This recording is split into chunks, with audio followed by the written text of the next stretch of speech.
à tous, je vous retrouve aujourd'hui pour un nouveau tuto Windows et aujourd'hui nous allons vérifier un petit peu ce qui se passe sur notre machine avec l'outil gestionnaire des tâches. Donc pour ouvrir le gestionnaire des tâches, vous allez aller sur démarrer, vous allez aller taper gestionnaire des tâches et vous allez aller l'ouvrir, d'accord?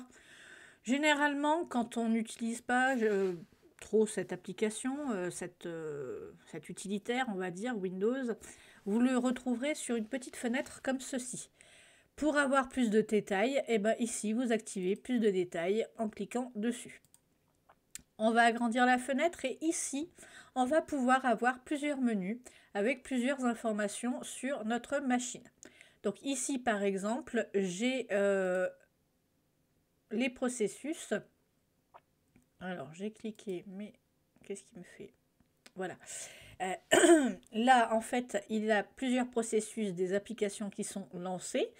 Les processus d'arrière-plan qui tournent derrière, derrière toutes les applications sur ma machine. D'accord?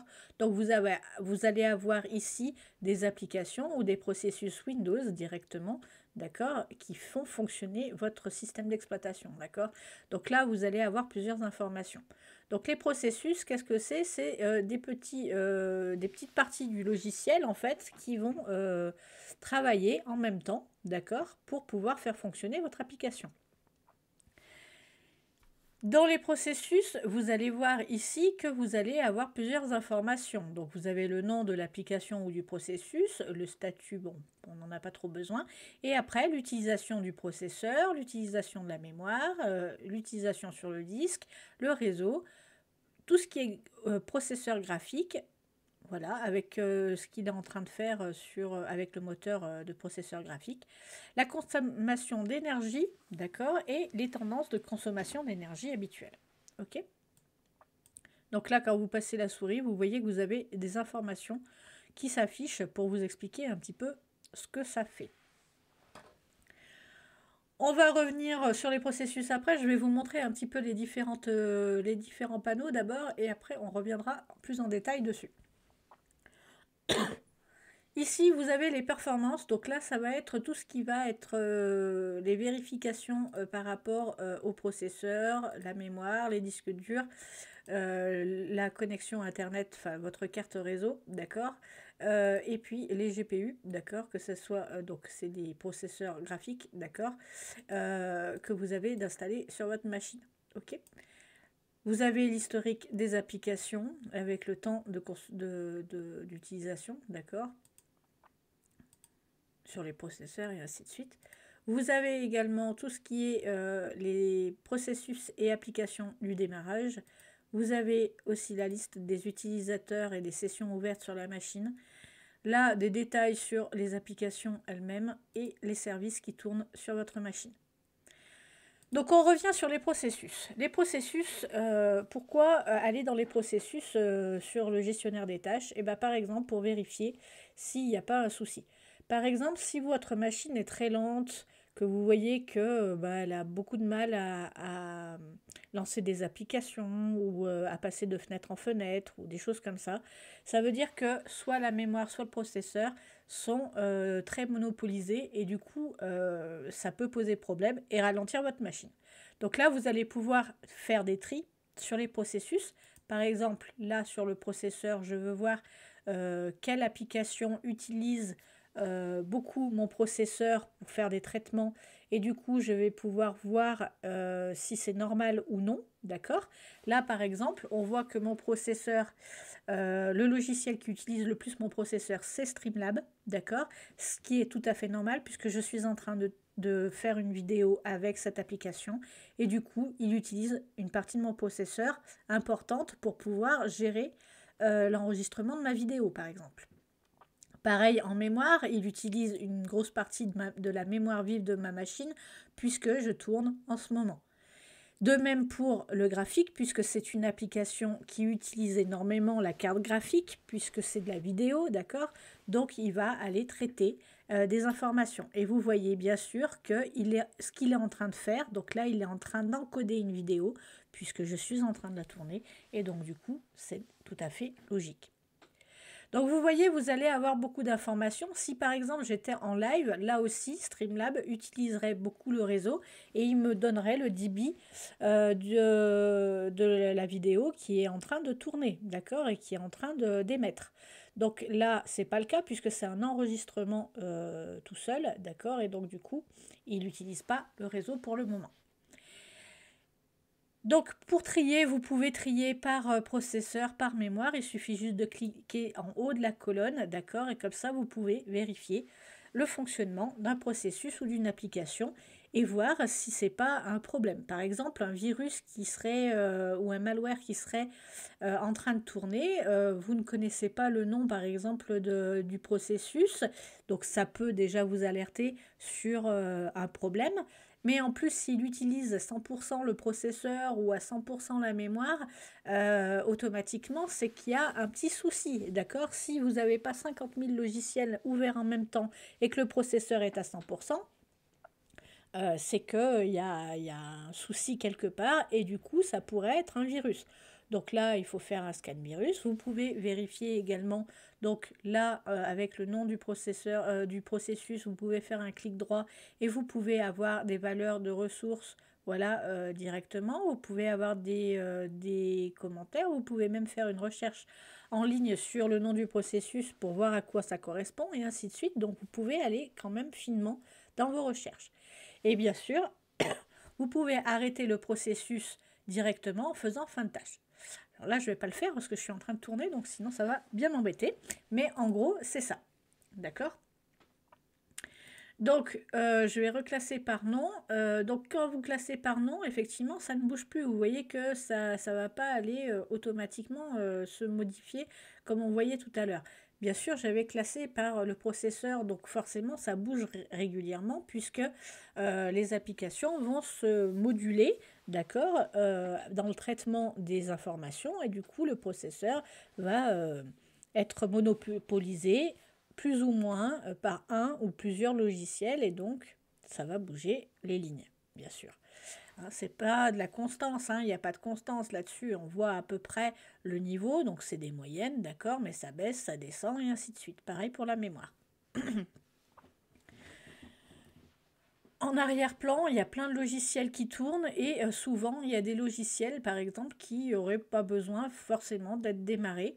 Donc là, je suis en train de voir s'il n'y a pas un logiciel que j'aurais pu désactiver au démarrage, mais j'en vois pas. Alors ça aussi, optimisez bien vos logiciels, d'accord, et les choses. On va en parler sur le démarrage, je vais y retourner. Donc là, non, il n'y avait rien en cours que j'aurais pu arrêter. Mais bon, pour arrêter, en gros, ici, vous faites un clic droit et puis fin de tâche et ça va arrêter la tâche en cours et du coup, ça va donner un peu plus de lest à votre traitement processeur et à la mémoire. D'accord ?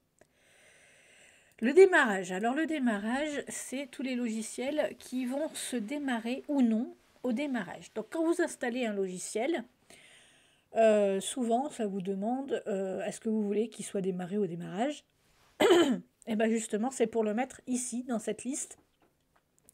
Et donc, il y a des logiciels qui vont être lancés en automatique et ce serait tout à fait logique.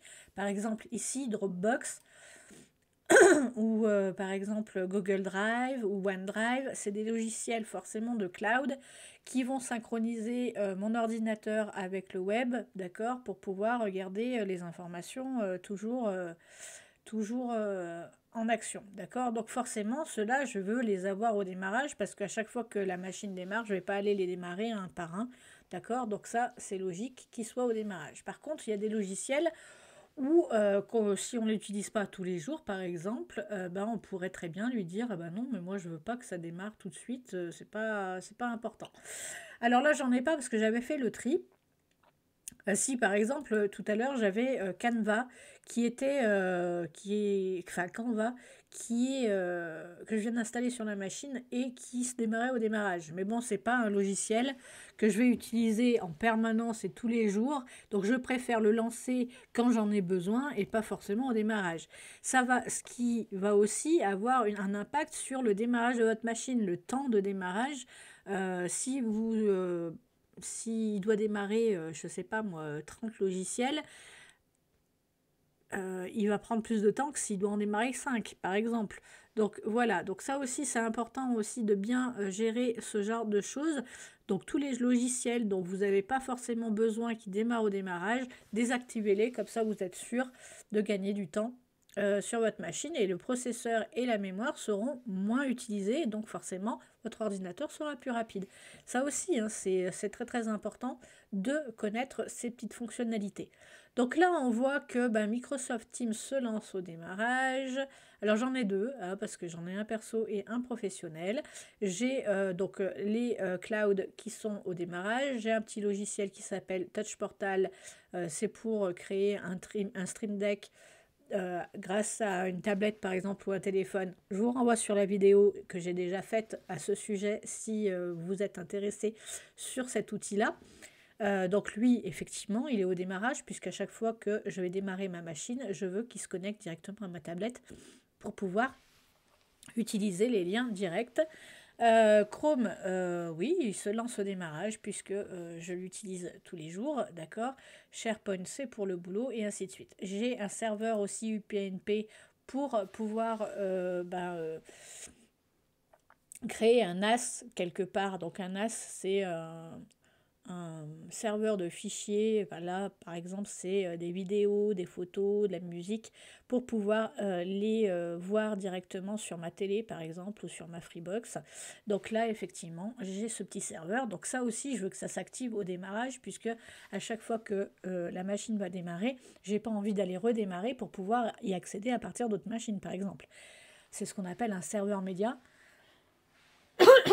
Pardon, j'ai un petit chat dans la gorge. C'est récurrent, je suis désolée. Donc voilà, donc vous avez plusieurs informations intéressantes et dont vous pouvez gérer. Pour activer, désactiver, bien sûr, un clic droit, désactiver si vous voulez désactiver. Sur quelque chose de désactivé, vous pouvez réactiver et ainsi de suite. Ok? Donc il n'y a rien de compliqué là-dessus. Mais la gestion du démarrage, c'est quand même important pour l'amélioration des performances de votre machine.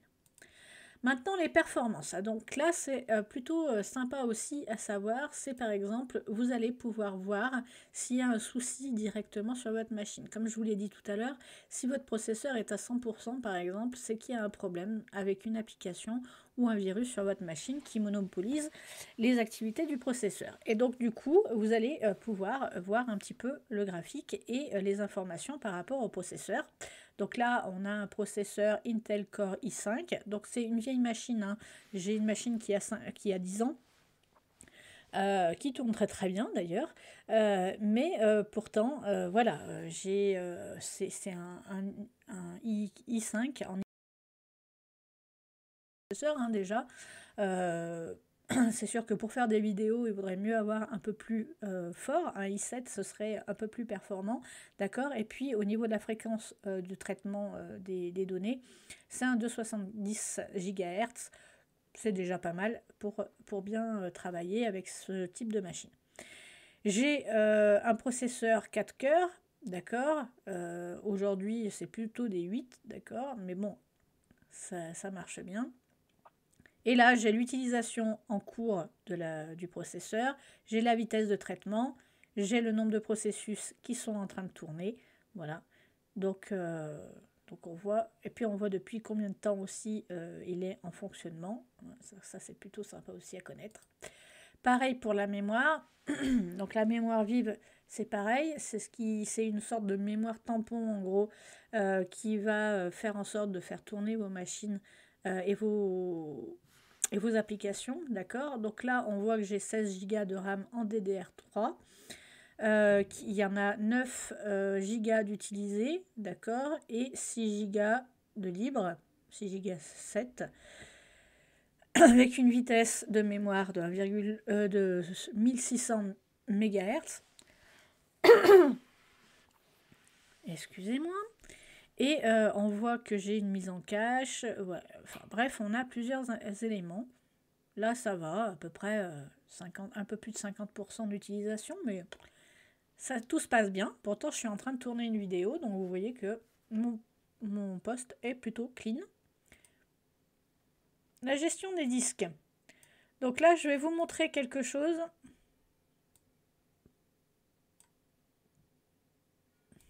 Pardon. Alors, je vais ouvrir mon explorateur Windows. Donc vous voyez là, je viens d'ouvrir le gestionnaire, enfin l'explorer de fichiers, et vous voyez là du coup tout de suite sur mon disque dur. Donc là c'est le système. Et ben il y a des pics qui commencent à activer parce que je suis en train d'utiliser mon disque système justement. Et donc dès que je vais utiliser, et ben ça va me faire un petit pic, d'accord, puisqu'il va avoir un traitement. Donc ici, le disque 0, donc on voit G et C, c'est des disques système. D'accord? C'est là où il y a mon système d'exploitation et quelques logiciels qui sont en train de tourner en permanence sur ma machine. Donc là, on voit qu'il y a quelques activités, d'accord? Mais pas importantes, donc tout va bien. Sur le disque Z, ici, on voit que j'ai beaucoup plus d'activités. Effectivement, sur ce disque-là, la vidéo que je suis en train de tourner, elle est en train de s'enregistrer sur ce disque. D'accord? Là, elle est en cours. Donc, elle est en train de s'enregistrer sur ce disque. Donc, c'est pour ça qu'on a beaucoup d'activités sur ce disque. Puisqu'il est en train d'écrire au fur et à mesure les informations par rapport à la vidéo. Donc, c'est normal qu'on ait un taux de traitement plus important. Sur le disque 2, c'est le Y, c'est ici programme. Là, il y a moins d'informations puisque pour le moment, je n'utilise pas ce disque pour faire des traitements. Par exemple, je ne suis pas en train de copier des informations, je ne suis pas en train de faire tourner un programme qui est installé dans ce disque-là, et ainsi de suite. Disque 3, c'est le X. X, c'est un disque dur. Alors ça, c'est des disques durs externes, d'accord? Et donc là aussi, si je ne suis pas en train de copier des disques d'un disque à l'autre ou autre, ou faire des sauvegardes, forcément, il n'y a pas d'activité en cours. Ce qui est tout à fait normal. Si vous voyez par exemple sur un disque dur où vous n'êtes pas en train de travailler, vous n'avez pas ouvert de fichier sur le disque lui-même, vous n'êtes pas en train de copier sur le disque, vous n'êtes pas en train de récupérer des données sur ce disque. Bref, si vous n'êtes pas en train d'utiliser, mais que vous voyez qu'il y a quand même du transfert, qu'il y a de l'activité dessus, c'est que vous avez probablement un petit virus sur ce disque qui est en train de récupérer des données pour les envoyer quelque part, hein, sûrement sur Internet ou autre. Donc ça aussi, ça peut être intéressant pour voir si vous n'avez pas des soucis sur vos disques durs. Et là, bien sûr, la seule échappatoire, c'est soit de faire un grand scan disque sur le disque où vous voyez qu'il y a un souci, et si il y a un souci, il faut formater, voilà, pour pouvoir résoudre le problème, si l'antivirus ne l'a pas résolu à votre place. Généralement, c'est le cas, hein, mais bon, voilà. Donc là, c'était la gestion des disques. Ensuite, on a la gestion des cartes réseau. Donc là, j'ai ma carte réseau habituelle. Donc j'ai Google ouvert, enfin Chrome, qui est ouvert. Donc là, il est en train de forcément envoyer, recevoir des données en permanence. D'accord? Donc c'est normal. Alors pas énormément, on voit, hein, que ce n'est pas beaucoup de données, mais comme le navigateur est ouvert, c'est normal qu'il y ait de l'activité. Ethernet Virtual Box. Décidément aujourd'hui, je vais boire un petit coup, ça ira un peu mieux. Excusez-moi.